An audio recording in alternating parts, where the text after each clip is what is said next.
Baik, Assalamualaikum warahmatullahi wabarakatuh. Perkenalkan, nama saya Muhammad Riyad Tanugrah, NPM 091 058 041 Prodi Ilmu Administrasi Publik, semester 6. Baik, yang pertama saya akan jelaskan sejarah perkembangan administrasi publik. Sejarah administrasi publik dimulai dengan tuntutan akan pemenuhan kebutuhan manusia yang semakin meningkat dan kompleks serta sulit dipenuhi secara individual, dan keterbatasan sumber daya mewarnai perkembangan kehidupan manusia dewasa ini. Hal ini mendorong manusia melakukan kerjasama baik secara individual maupun secara organisasi. Itu sebabnya dikatakan bahwa dunia modern adalah dunianya kerjasama. Sebab tanpa melakukan kerjasama, tiap individu, organisasi, bahkan negara dan pemerintah tidak akan dapat survive. Yang kedua, saya akan menjelaskan administrasi publik sebelum Wilson.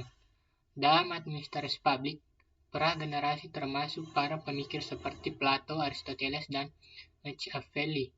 Masa ini merujuk pada kondisi yang ada di daratan Eropa.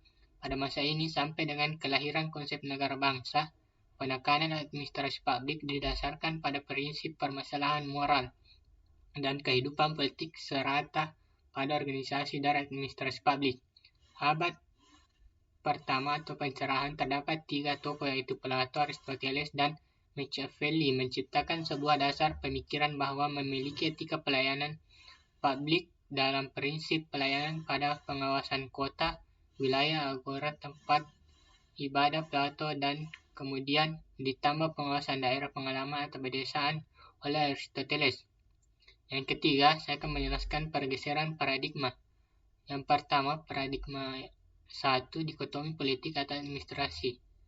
Frank J. Goodnow dan Leonard Dwight dalam bukunya Politics and Administration menyatakan dua fungsi pokok dari pemerintah yang berbeda. Yang pertama, fungsi politik yang melahirkan kebijaksanaan atau keinginan negara. Yang kedua, fungsi administrasi yang berhubungan dengan pelaksanaan kebijakan negara. Paradigma yang kedua, prinsip-prinsip administrasi negara, diawali dengan terbitnya Principles of Public Administration karya W.F. Willoughby. Pada fase ini, administrasi diwarnai oleh berbagai macam kontribusi dari bidang-bidang lain seperti industri dan manajemen. Berbagai bidang inilah yang membawa dampak yang besar pada timbulnya prinsip-prinsip administrasi. Paradigma yang ketiga, administrasi negara sebagai ilmu politik. Menurut Herbert Simon, prinsip manajemen ilmiah tidak menjelaskan makna publik dari public administration. Menurut Simon, bahwa tidak menjelaskan apa yang seharusnya dilakukan oleh administrator publik, terutama dalam decision making. Kritik Simon ini kemudian menghidupkan kembali perdebatan dikotomi administrasi dan politik. Paradigma yang keempat, administrasi negara sebagai administrasi. Istilah administrative science digunakan dalam paradigma yang keempat ini untuk menunjukkan isi dan fokus pembicaraan. Sebagai suatu paradigma pada fase ini, ilmu administrasi hanya menekankan pada fokus tetapi tidak pada lokusnya.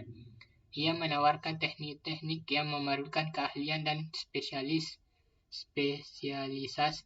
Pengembangan paradigma keempat ini bukannya tanpa hambatan. Banyak persoalan yang harus dijawab, seperti misal adalah apakah jika fokus tunggal telah dipilih oleh administrasi negara, yakni ilmu administrasi, apakah ia berhak bicara tentang publik atau negara dalam administrasi tersebut. Paradigma yang kelima, administrasi negara sebagai administrasi negara. Pemikiran Herbert Simon tentang perlunya dua aspek yang perlu dikembangkan dalam disiplin administrasi negara. Yang pertama, ahli administrasi negara meminati pengembangan suatu ilmu administrasi negara yang murni. Yang kedua, satu kelompok yang lebih besar meminati persoalan-persoalan mengenai kebijaksanaan publik. Selanjutnya, saya akan menjelaskan pengaruh ilmu pengetahuan dan teknologi. Ilmu administrasi mempengaruhi dalam hal pengambilan keputusan dengan memanfaatkan teknologi komputer oleh Herbert Simon. Ilmu politik menyumbangkan pendapat bahwa administrasi publik sebagai medan politik di mana kelompok kepentingan terlibat dalam pemilihan kebijakan.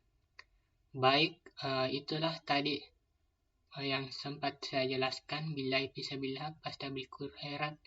Assalamualaikum warahmatullahi wabarakatuh.